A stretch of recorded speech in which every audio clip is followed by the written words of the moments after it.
इस वीडियो में आज मैं आपको बताने वाली हूँ कि कैसे फ्रांस से एक मूर्ति अमेरिका तक आ पहुंची और उससे जुड़े कुछ इंटरेस्टिंग फैक्ट्स। तो आज हम बात करने वाले हैं स्टैचू ऑफ लिबर्टी की। साल 1886 में जब अमेरिका अपनी आज़ादी का जश्न मना रहा था, तब इस जश्न में उसके मित्र देशों ने उसे तोहफा देने की सोची। तो फ्रांस ने अमेरिका को स्टैचू ऑफ लिबर्टी देने की पेशकश की। ये स्टैचू न केवल अमेरिका में बल्कि दुनिया के मशहूर स्टैचूज में से एक है, जिसे अमेरिका की पहचान भी कहा जाता है और अमेरिका और फ्रांस की दोस्ती का प्रतीक भी माना जाता है। उस समय इसको बनाने में पूरी लागत $4 लाख की आई थी। एडवर्ड दे लेबोरे ने सबसे पहले इसे अमेरिका को गिफ्ट देने का सुझाव दिया था।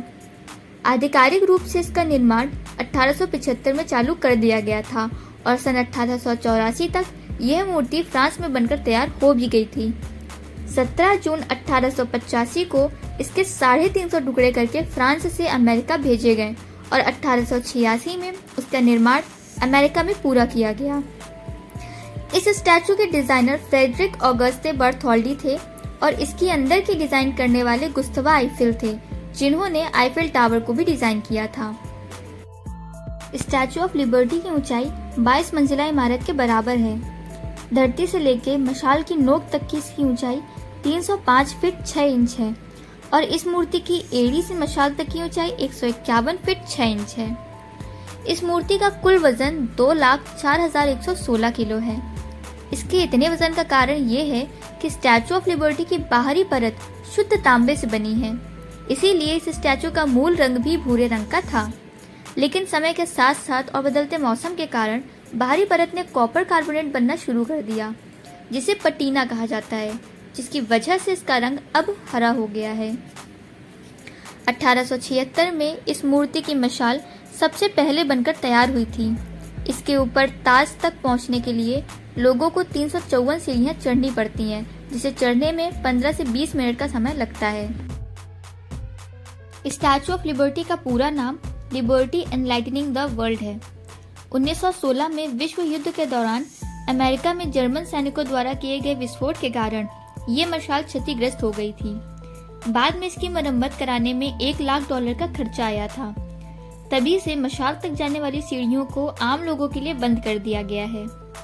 1984 में पुरानी मशाल को हटाकर 24 कैरेट सोने के पत्तों की पतली चादर से ढकी तांबे की नई मशाल लगा दी गई और ओरिजिनल मशाल को पर्यटकों को देखने के लिए लिबर्टी म्यूजियम में डिस्प्ले के रूप में रखा गया है। यह बात 1982 में पता चली कि स्टैचू ऑफ लिबर्टी का चेहरा उसके केंद्र से 2 फीट पीछे हटकर स्थापित किया गया है। इस मूर्ति के चेहरे को मूर्तिकार ने अपनी मां जैसा बनाया है, जिसकी लंबाई 8 फीट है। स्टैचू ऑफ लिबर्टी पे हर बार 300 बार बिजली गिरती है। यदि इसे इकट्ठा कर लिया जाए तो यह 600 वोल्ट तक बनती है। स्टैचू ऑफ लिबर्टी के मुकुट पर 7 स्पाइक्स हैं, जिनका अपना अलग अलग महत्व और मतलब है। ये स्पाइक्स दुनिया के 7 महाद्वीपों का प्रतिनिधित्व करते हैं और हर स्पाइक्स की लंबाई 19 फीट और वजन लगभग 150 पाउंड यानी 68 किलो है। इस मूर्ति के दाएं हाथ में मशाल और बाएं हाथ में 23 फीट 7 इंच लंबी और 13 फीट 7 इंच चौड़ी किताब है, जिसपे रोमन में 4 जुलाई 1776 लिखा हुआ है, जो कि अमेरिका के स्वतंत्रता दिवस की तारीख है। जब हवा 80 किलोमीटर प्रति घंटे की रफ्तार से चलती है, तब यह मूर्ति 5 इंच तक और इसकी मशाल 5 से 6 इंच तक हिलती है। पाकिस्तान, चाइना, ताइवान, ब्राजील और मलेशिया में स्टैचू ऑफ लिबर्टी का डुप्लीकेट भी मौजूद है। यूनेस्को ने 1984 में इस प्रतिमा को विश्व धरोहर घोषित किया। ऐसे ही इंटरेस्टिंग फैक्ट्स जानने के लिए हमारे वीडियो को लाइक करें और चैनल को सब्सक्राइब करें और हमें कमेंट करके ये बताएं कि आपको ये फैक्ट कैसा लगा।